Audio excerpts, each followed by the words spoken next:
With the most recent Marvel and DC comic crossover, Batman and Deadpool were the main story, but they weren't the only characters that actually got crossover stories. There were actually 6 other mini stories made by other authors and writers that collaborated a bunch of different characters like Wonder Woman and Captain America. So today I'm gonna tell you those other crossover stories because some of them are pretty dang cool. Now, what would it be like if Wonder Woman and Captain America were in the same universe? Well, we're gonna learn a little bit what that could look like in the story called The Gun and the Sword. Now, the story starts off with Wonder Woman in World War II taking out some German soldiers. I don't know if I could use the word for them historically because of YouTube TOS and things like that. So you know what I'm talking about when I say German soldiers in World War II. And as she's walking towards a bunker, we get a monologue, and it says, "I'd have heard these stories. Everyone had heard these stories. No surer sign that we were on the right side, the side of divine justice. I'd hoped to see you in the fields and forests of Europe at some point. I suppose I felt the same way about you that others probably felt about me. I was looking to be inspired by you because months turned to years and the war was long and dark." And once Wonder Woman enters that bunker, we see Captain America holding the leader of the German army at gunpoint, saying, "My superiors told me you were coming. The Amazon who turned the tides in the Solomon Islands, the Wonder Woman. They said you're not a soldier, you're a warrior." And Wonder Woman replies saying, "A warrior for peace. And my German might not be strong, but I think he's surrendering." And this is where Captain America gets a little aggressive, saying, "Millions dead, friends, people I loved, all because of him." And this is where we get an explanation of what this universe actually looks like, because Captain America starts giving his origins of being frozen and waking up many, many years later. Now, the crazy part is, it's not just Wonder Woman and Captain America living in the same universe. It's actually Marvel and DC as a whole completely combined and intertwined. So when he woke up in the true world of heroes of both sides of the spectrum, Marvel and DC. And at this point with the monologue, we definitely know it's from Captain America's POV and it's continuing throughout this story. So what we get is him asking, "Do you remember what you told me when I asked you why you still walked a man's world so long after the war? We're all one world, one universe, one fight, and that fight never ends. But it ends for all of us, gods or not. We fought together and lost people together." And the crazy thing about this page is just seeing some of the interactions while this monologue is happening. So we see Captain America waking up surrounded by Avengers and Justice League characters. And then when they're talking about how they fought things together, it shows them fighting Galactus together. Wonder Woman with the Fantastic Four and Captain America fighting Galactus, bro. And then this universe seemingly gets the Crisis storyline because we see them surrounding Superman and Supergirl. This is so cool. But then we return to their World War II conversation, with Captain America saying he doesn't deserve the gift of life. One bullet, that'd be all it takes. And Wonder Woman says, "You're right, but you'd be an executioner. He's harmed the world. Let the world have the satisfaction of determining his fate." And Cap snaps back saying, "You carry a sword. What else is that for except for killing? One bullet." And she tells him, "I've heard the stories of you as well, of Captain America. I saw those stories flicker across a screen in a man's world, and I was moved to stay, to join this fight. The stories, those newsreels, showed a man of honor in a world bereft of it, who stands for justice. Do you truly wish to kill this man?" "I do," he says. Then one final question. Is this right?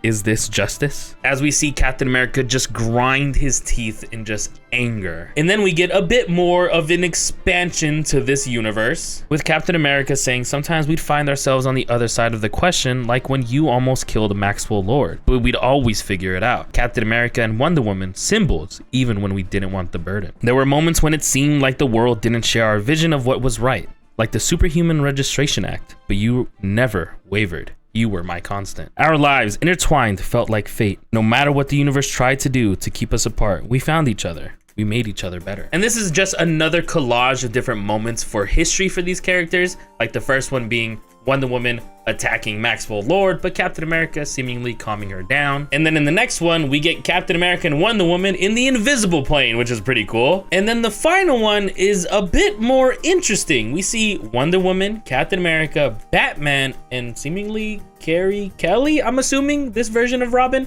much older, enjoying drinks together. And then back in World War II, we see Captain America put down the gun saying, it's not justice. Let the world end this monster together. And Wonder Woman says, others will want to do exactly what you just did, but let me take him to Themyscira to guard him until trial. But of course, the leader actually runs off and blows his head off, schmooth off completely. So there's that. And then now we've seemingly made it to the present time with Captain America getting hit by a giant red laser. And now we're here on the edge of everything, seeing infinite universes all struggling for survival. I'm dying, and the only thing that's making me sad is seeing all the universes where we never met. And what we see that Wonder Woman and Captain America and other heroes are dealing with is like a living tribunal of dark side Thanos. I don't know what that abomination is, but it looks insane. But we see Wonder Woman run over to Steve, screaming out his name, saying, I'll get you help, you can be saved. And he replies saying, you've already saved me. And he grabs the lasso of truth, saying, from the moment we met, and we've been saving each other ever since. The Infiniverse is crumbling, Diana. You have to defend it, and the monster destroying it. He needs to be brought to. And he's unable to say the final words, and Wonder Woman says justice for him as Captain America dies. And we see her fly off with now Captain America's shield in one hand, her lasso in the other, and a bunch of other crazy combination heroes behind her. Now this comic was kind of interesting. On the World War II side, Wonder Woman calming down Captain America from not killing Hitler and dealing with the German army like that. Kind of crazy work. I'm not gonna lie, that was a little bit of a wild one. I can't lie, and I think I can now say his name at this point in the video without getting demonetized or anything like that, so we're good. But that was kind of interesting. I still do like the idea of like this ultimate universe of both worlds of heroes living together. It just sounds cool, so I like the little tidbits that we got to hear and see through some of these images. Very short story, but pretty dang fun. One of the most adorable DC and Marvel crossover comics was a Jeff the Land Shark with Krypto the Superdog storyline called Catch. We start this issue off with Krypto at the Fortress of Solitude hitting a ball, and that ball gets launched so freaking far, eventually leading to the ocean, where we see Jeff jump out and smack the ball back. And then Krypto gets excited, barking and then running over to where Jeff is. And what we see with a destroyed ship in the ice is that they've set up a net. And now that they realize their friend is there, right? Krypto realizes his friend Jeff is there. It's time to play some freaking volleyball. And they're just going back and forth in ridiculous speeds playing volleyball until the ball lands on the net and is wobbling. Then an arrow strikes the ball. And on that arrow, it says, Jeff, come home, dinner is ready. And as the ball starts to deflate, we hear a whistle off in the distance. And it's Supergirl saying, Krypto, come home, boy, dinner. And they both high-five each other through the net and then head their separate ways. I didn't know what a Krypto and Jeff the Land Shark storyline would look like, but this is perfect. It's so cute. They played volleyball together. I love that. What would it be like if we got a Green Arrow and Daredevil crossover in Hell's Kitchen? Well, we get that in the red and the green. We start off the issue with Daredevil monologuing saying, Hell's Kitchen, if you're not at the table, you're on the menu. The new chefs in town call themselves the League of Shadows. And we see Daredevil is just fighting a bunch of them on a rooftop, and then we see Green Arrow is dealing with something very similar, also on a rooftop, saying a day in Manhattan is a slice of heaven, but a night in the kitchen, living hell. I tracked the League here from Star City, but now I find myself biting the hand, so to speak. So Daredevil's dealing with the League of Assassins, and Green Arrow's dealing with the Hand, both on rooftops, and they're running away saying, I need to get them off the roof. And they both jump off the roof, giving us one of the coolest double-page spreads I've seen in a while, bro. I mean, look at this. Look at it physically, look at it. It's so gorgeous. I'm gonna try my best to make sure it's shown in all its glory right here digitally, but look at it. Oh my god. And what we see is Daredevil and Green Arrow save themselves saying, lucky devil, God, I'm good. And they both land on the ground and Daredevil says, a heartbeat that's not mine? And Green Arrow says, who the hell just bumped my ass? And they turn around ready to fight each other with Daredevil saying, Hawkeye?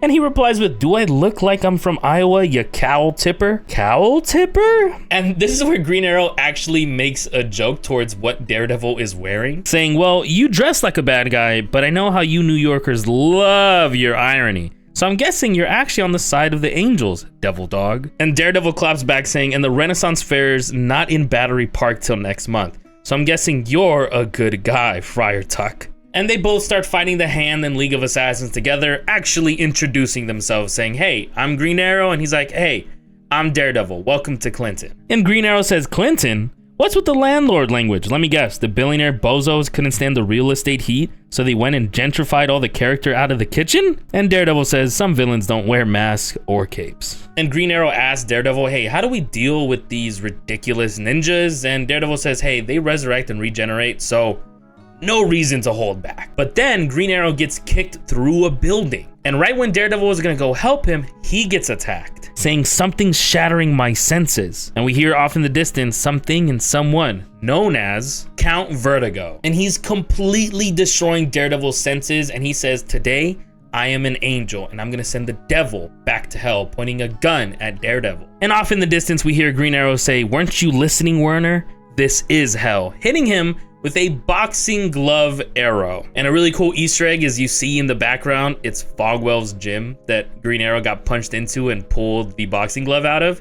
Pretty cool. But that boxing glove arrow knocked out the implant for Count Vertigo, and of course, they're able to defeat him easily. And then Green Arrow picks up Daredevil saying, now that my case is closed, what say we leave this foreign fat cat and his flunky friends for the cops and go get us a drink, Red?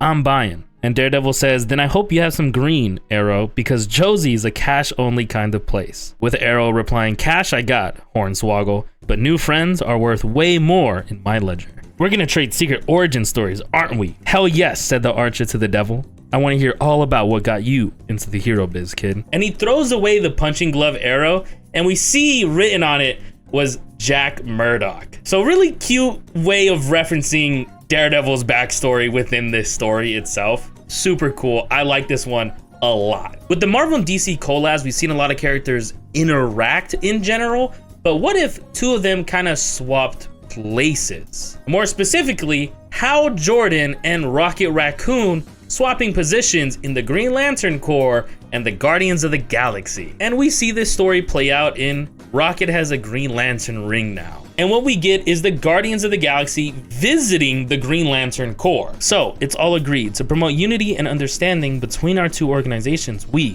the Guardians of the Universe, emissaries of Oa, and we, the Guardians of the Galaxy, emissaries of the Galactic Council, hereby agree to a cultural exchange. And the Guardians say that Hal Jordan, one of their best, will be their representative, and Hal's taking off his ring saying, who does this go to? And Nova says one of our oldest, smartest, most experienced members, Rocket Raccoon. And Hal hands it off to him saying, hey, just remember to keep it charged. And Rocket's like, yeah, the oath, whatever. And he puts it on, saying bright as day, black as night, yada yada, green flame on. How's that? And Hal's like, with Nova saying he's just messing around.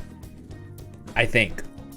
Maybe. I'm not gonna lie though, seeing Rocket in the Green Lantern fit is kind of tough. It's kind of tough. I like it. And now the way this story progresses is it shows us what it's been like by the day. On day one, Rocket Raccoon blew off Sinestro's face.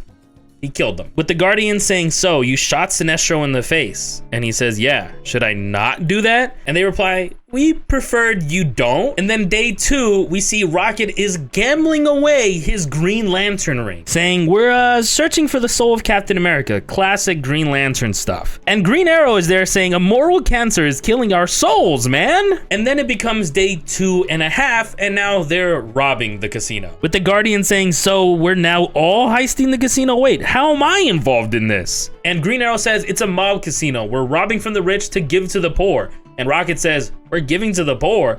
I didn't agree to that. And then day 3 comes around and they call the Guardians saying, hey, so this deal is not working out. Can you take your friend back? And they reply saying, sure, if you pick up your guy. And they reply saying, wait, Jordan is a problem? How? And Nova says, turns out recruiting a rebel super cop who's a magnet for cosmic hand jewelry was a bad idea. Hey, while I've got you, what's a parallax? And we see the Hal Jordan parallax with the Infinity Gauntlet with the rest of the Guardians knocked out around him and Thanos. And he screams out, beware my power. Super short story, but super freaking funny. The fact that he got the Infinity Gauntlet is so dumb to me, but I love seeing that chaos ensued on both sides after the trade.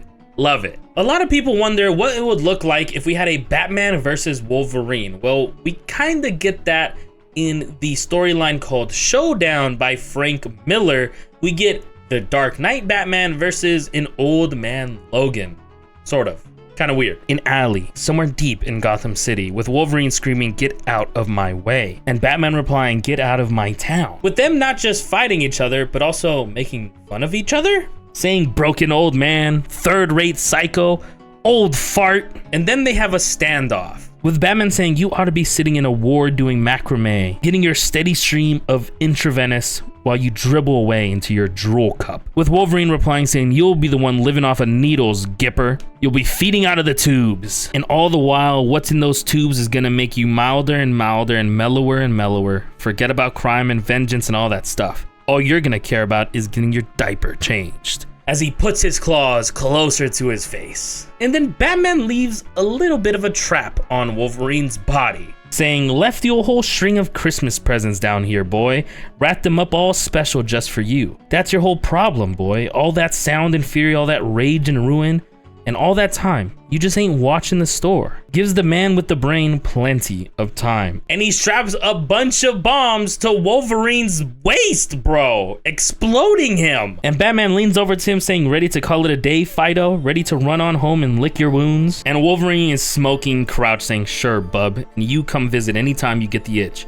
I'll show you a time." Now this one's an interesting one. I mean, I don't mind Wolverine and Batman kind of making fun of each other and it being a little bit goofy, but it's definitely not the best one here. It wasn't my favorite whatsoever, but hey, still a fun story. I'll take what I can get, you know? And now we've made it to the last story. What do you imagine combining Lobo and Wolverine into one freaking character? Well, you get Logo. And what we see is a 3-claw chain go through a robot with them saying, "Who are you?" And what we hear is, "I'll tell you again, bub, my name's Logo. I'm the last of the Knucklesians, the main mutie, and I just happen to be the biggest, baddest bub stitch in the whole fraggin' universe." And we see the design of the Lobo Wolverine combo logo at the Obituary bar. What makes this even funnier is that this robot isn't just any robot. It's actually called Coltron, a combination of Ultron and Cobra. And as Logo starts walking away, we hear from the bartender saying Coltron will come back, you know, rebuild himself. Always does. And Logo laughs saying, "Ha! I'm counting on it. Got me a bounty that pays every time I kill the gizzard. Best part of living machines, I can kill, rend, destroy, slaughter, disembowel, and frag the bustages over and over again. Tell you what, another one shows up, you just tell him I'm the best there is at what I do." And as he starts riding away in his motorcycle, he chains a helicopter down at the bar. And what we hear from the bartender saying, "But what you do isn't fraggin' nice." And the character sitting at the bar with his helicopter is Thanos Darkseid combination character. And he turns around saying, "Was that my Thanos sidecopter?" as it explodes. And then we get the final full spread of Logo and tells Super Soldier that when he hears the engine of Weapon XXX hear roaring in his ears, it means I'm coming for him. And we just see him in all his glory. What a sick character to combine. You see on the motorcycle it says made in Canada as well, so it's just really cool. But the fact that we got a Thanos sidecopter in this, also kind of crazy work. Now this story was really cool. The idea of Logo is such a goofy but sick idea, and I do think it might be something Marvel DC might continue into the next crossover issue for Deadpool Batman #2. Not fully sure, but there's a lot of hype behind it, so we'll just have to wait and see. I did like this story and character design a lot. And that is it for now on the bonus stories for the Marvel DC crossover during the Batman Deadpool issue #1. It's a much thicker book, and that's why it has these stories. So the first chunk of the book is the Batman Deadpool story, which if you haven't seen that video, go watch it. Already posted that. That was the video right before this. And then we got the mini stories on the second half. We will be getting the second issue later this month of November, and that will also contain more crossover stories and the second half to the Batman Deadpool crossover. And I'm honestly really excited for that specifically because Nightwing is getting a crossover story with Laura Wolverine. So that's going to be fire to read. So I'm just hyped for it. Of course, when that comes out, I'm going to do a video on the main story and on all the side stories. So if you guys don't get the chance to read it yourselves, I got you. But I still recommend go read it because my summaries, it's not the same as reading the book. So go to your local comic book store. No, I'm serious. But either way, leave a like, comment, subscribe. Let me know what other stories you want me to cover and anything else. I appreciate you guys. See you guys in the next one. Peace out.